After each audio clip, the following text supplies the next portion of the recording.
Hi friends, எல்லாருக்கும் வணக்கம். இன்றைக்கி நம்ம எண்ணெய் கத்திரிக்காய் செய்ய போகிறோம். அதில் ஒரு மண் சட்டியில் எண்ணெய் சேர்த்துட்டு கத்திரிக்காய் வணக்கி எடுத்துக்கலாம். நல்லா வதங்கினதுக்கப்புறம் அதில் பிளேட் எடுத்து வச்சுக்கலாம். அதே எண்ணெயில் இப்போ நம்ம சின்ன வெங்காயம் சேர்த்துட்டு நல்லா வதக்கிக்கலாம். தேவையான அளவு பூண்டு சேர்த்துக்கலாம். சீரகம், மிளகு தேவையான அளவு, சோம்பு கொஞ்சோண்டு எல்லாத்தையும் சேர்த்து வதக்கிட்டு தக்காளி சேர்த்துக்கலாம். இது நல்லா வதங்கினதுக்கப்புறம் 4 டேபிள் ஸ்பூன் மிளகாத்தூள், வீட்டு மிளகாத்தூள் தான் சேர்க்குறேன், குழம்பு மிளகாத்தூள் சேர்த்து எல்லாத்தையும் நல்லா வதக்கிட்டு நான் ரெண்டு பீஸ் தேங்காய் எடுத்து துருவி வச்சுருக்கேன். ஒரு லெமன் சைஸ் புளி எல்லாத்தையும் சேர்த்து, வேர்க்கடலை ஒரு ஸ்பூன், உப்பு எல்லாத்தையும் சேர்த்து அரைச்சிட்டேன்.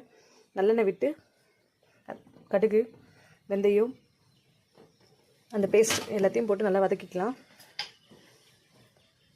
இது கொஞ்சம் தண்ணி ஆட் பண்ணி நல்லா கொதிக்க விடலாம். இப்போ பாருங்கள், நல்லா கொதிக்குது. கொதிச்ச உடனே இந்த கத்திரிக்காய் சேர்த்துக்கலாம். அவ்வளோதாங்க, எண்ணெய் கத்திரிக்காய் குழம்பு ரெடி. இந்த